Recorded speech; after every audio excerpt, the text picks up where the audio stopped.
I don't get drunk very often because I have, what's that thing? Oh, things I want to accomplish in my life. Which means that when I do get drunk, I'm horrible at talking to people while drunk. And basically I'm kind of like this weird amorphous like jelly person. Like I'm walking around.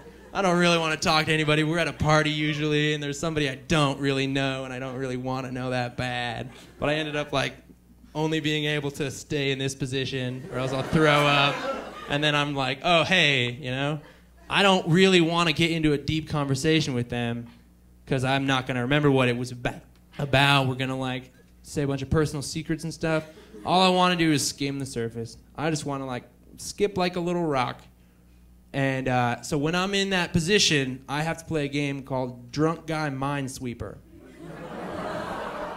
What that means is you start talking about stuff, right? And the second you see them get passionate or light up about something, you put a flag there. You say, I don't want to go there yet. That might be a mine.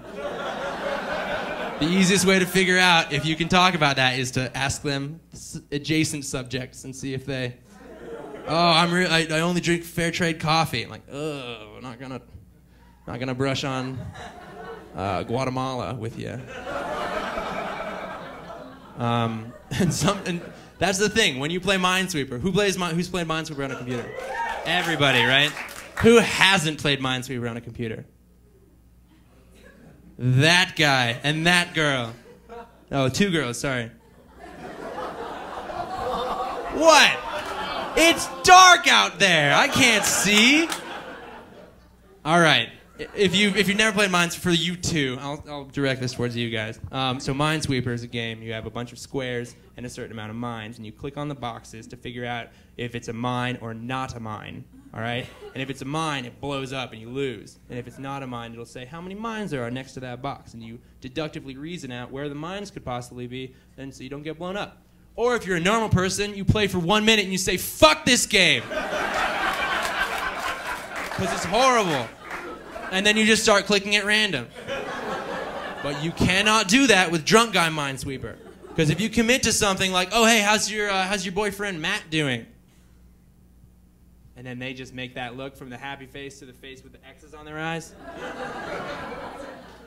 Matt and my best friend from Christian rock camp got together. And then you lost. So you just got really into that mine. And you can either dig your way out, I suppose, or just reset the game and talk to somebody else. My favorite thing to do is go find the easiest setting of the game, which is drunk, passed out guy on the couch, and just sit next to him and ask him one question. And I don't know what the question would be. Let's come up with a question. Are you drunk? Are you okay? Do you need a ride home? Me too. I'll make sure we handcuff ourselves together. So who here in the audience is a lady, a female woman?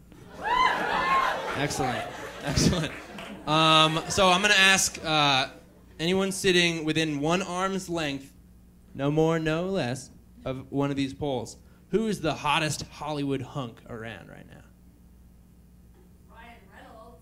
Okay, first name correct, last name ruined it. Ryan what? Gosling. Thank you, 99% of the women who have eyes in this room. All right, Ryan Gosling is the single greatest human being on the planet. And yeah, and you're thumbs downing, but I'm gonna turn you to the good side. What? That man, okay, I get that. It's a good one. Laugh it up, you guys.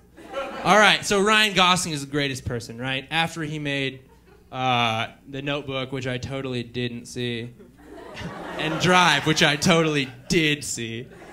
All I wanted to do was put on some driving gloves and like cruise around Denver making the like Ryan like I'm like confused and there's like really subtle acting going on. He's great. But he's a little too great. Sorry. Not a little too great, a lot too great. But you can't be too great if you're Ryan Gosling. Ryan Gosling did a thing that I'm going to read. Laurie Penny, a British reporter known on Twitter as @PennyRed, sent a tweet Tuesday saying she was saved by actor Ryan Gosling on Tuesday in New York City. Saved by Ryan Gosling. How? I'll read on.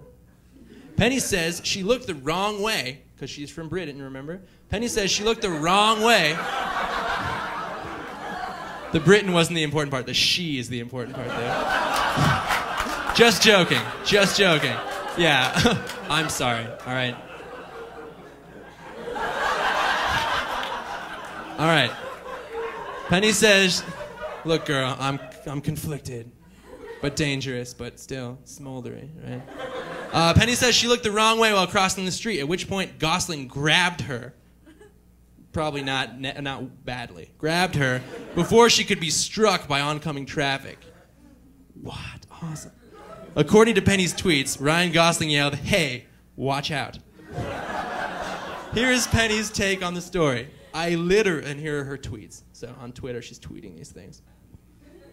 I literally, and then on all caps, literally just got saved from a car by Ryan Gosling. Literally. That actually just happened. And then in another tweet, shortly after, I was crossing 6th Avenue in a new pink wig, naturally, not looking the right way because I am from London. Ryan Gosling grabbed me away from a taxi. He did not say, "Hey girl." He said, "Hey, watch out." Okay, first of all, that's awesome. So a moment of silence for that girl's virginity. And second, Ryan Gosling has just ruined his perfect life, and I'll tell you why. Every girl in the world has heard that story. If you didn't hear it until now, you were the last ones in the world, and now you heard it. So anytime any girl sees Ryan Gosling, and a couple of guys, because let's face it, right? Right?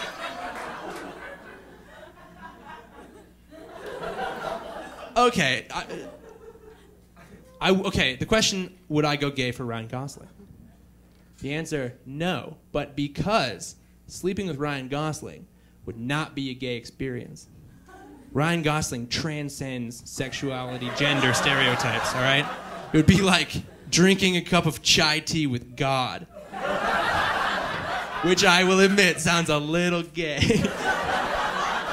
But it would not make you gay. So guys in the room, you can be like, okay, I would probably let him bang me, you know. Sweetly, though.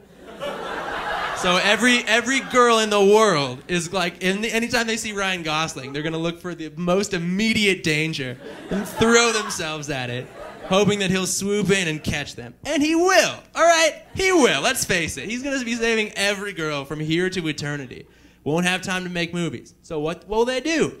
They'll go film him. They'll get a movie camera and film everywhere he goes, and he'll save girls, and they'll make it into a movie. And that movie will be great. And I'll watch that movie. And guys will love that movie too. And if there are guys in here that are saying, no, I wouldn't sleep with Ryan Gosling, you're lying to yourself, all right?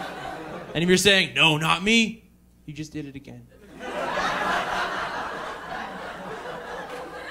So I'm going to leave you guys with something that's not a joke. Sorry. It's definition of art. Okay? So everyone knows art is subjective, right? There's not going to be this sweet punchline. I love it. All right. Art is subjective. Art is for whoever to decide. So how do we define it? And I've come up with a humble yet awesome way. Here it is. Art is the feeling your brain gives you when you see the starting materials of a piece and you see the finished product and you can't immediately understand what happened in the middle. Right? Does that sound pretty cool? We'll go into it. Okay. So every piece of art is actionable steps. Maybe brush strokes, maybe paint, something like that. It's easy to make a painting, or maybe it isn't, maybe it's hard, but in the middle, it's art. The human brain evolved to realize that in the moment, you need to make decisions quickly, but in a long-term amount of time, you can't make those decisions in your head, so that becomes art. So a lot of people are like, that's not art. Art is, sometimes bullshit. And those are the people who try to put their pants on when they already have their shoes on. Because they're like, of course I can fit my pants on over my shoes. My shoes aren't that much bigger than my feet. Look at the giant hole in the top of the pants. Look at the holes in the bottom of the pants. Straightforward. And then when they try, they end up grunting and maybe farting a little bit. So one man's fart is another man's art. Thank you guys very much.